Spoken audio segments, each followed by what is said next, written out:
يا مساء الفل. صوص البولونيز من اشهر الصوصات اللي كلنا بنحبها جدا. صوص لذيذ وسهل قوي. النهارده هنعمله بطريقه سهله جدا. معايا الطاسه بتاعتي، حطيت مكعبين من الزبده ومعلقه كبيره كده من الزيت. نزلت ببصلايه مبشوره ناعم قوي، عليها رشه من الملح. حسيت ان الماده الدهنيه قليله فزودت مكعب من الزبده كمان.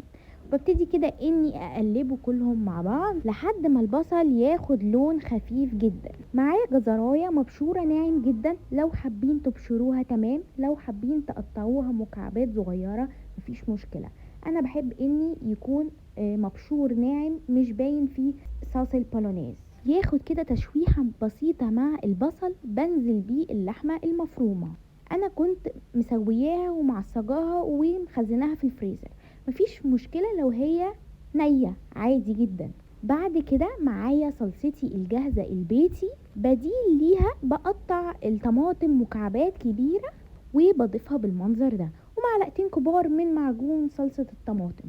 اهم تركة في صوص البولونيز السوا بتاعها، لازم السوا بتاعها يكون مظبوط جدا، والتسبيكة بتاعتها تكون مظبوطة كمان. يبتدي كده ياخد ويدي مع نفسه. لو حسينا ان الصوص البولونيز تقيل، ببتدي كده اني ازود بس من مية سليق المكرونة.